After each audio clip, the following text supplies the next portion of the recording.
ফিলিস্তিনের গাজায় নিরস্ত্র মুসলমানদের রক্ত ঝরানো দখলদার ইসরায়েল এবার নিজেই পড়েছে ভয়াবহ বিপদে।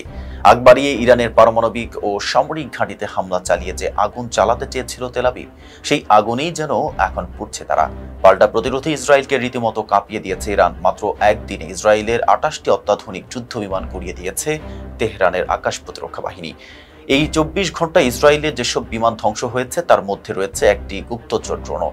ইরানের সংবেদনশীল সামরিক ও পারমাণবিক এলাকাগুলোর উপর নজরদারিতে নিযুক্ত ছিল সেই ড্রোন।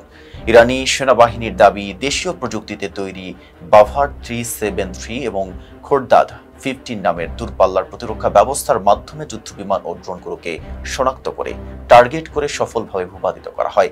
প্রতিরক্ষা মন্ত্রণালয়ের পক্ষ থেকে জানানো হয়, আকাশ সীমায় ঢোকার সঙ্গে সঙ্গে এই শত্রু বিমানের গতিবিধি পর্যবেক্ষণে রাখে ইরানের অত্যাধুনিক রাডার ব্যবস্থা। এরপর মাল্টি লেয়ার্ড ডিফেন্স সিস্টেমের মাধ্যমে লক করে মিসাইল হামলায় ধ্বংস করে দেওয়া হয় এসব যুদ্ধবিমান। বিশেষ করে খোরদাদ 15 সিস্টেম ১২০ কিলোমিটার দূর থেকে লক্ষ্য শনাক্ত করতে পারে এবং ৭৫ কিলোমিটার পর্যন্ত দূরত্বে বস্তু ধ্বংস করতে সক্ষম। এই প্রযুক্তির কাছে ইসরায়েলের বিমানগুলো যেন পাখির মতো ঝরে পড়ছে।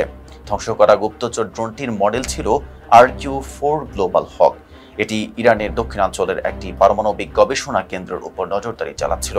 তবে সফল জ্যামিং ও পাল্টা ক্ষেপণাস্ত্র হামলায় সেটিও মাটিতে গুঁড়িয়ে দেওয়া হয়। বিশ্লেষকদের মতে, ইরান ইসরায়েল সংঘাত এখন আর দুই দেশের মধ্যে সীমাবদ্ধ নেই। এই লড়াই ইতিমধ্যে জড়াতে শুরু করেছে বিশ্বের প্রভাবশালী দেশগুলো। মুসলিম বিশ্ব, চীন ও রাশিয়া যেখানে ইরানের পক্ষে অবস্থান নিচ্ছে, সেখানে ইসরায়েলের পাশে দাঁড়াচ্ছে যুক্তরাষ্ট্র ও তার মিত্ররা। পরিস্থিতি যেভাবে এগোচ্ছে তাতে করে বড় ধরনের বৈশ্বিক যুদ্ধের সংখ্যা উড়িয়ে দেওয়া যাচ্ছে না। এতক্ষণ সাথে ছিলাম মেহেদী হাসান। ফেস দ্য পিপলের সাথে থাকার জন্য ধন্যবাদ।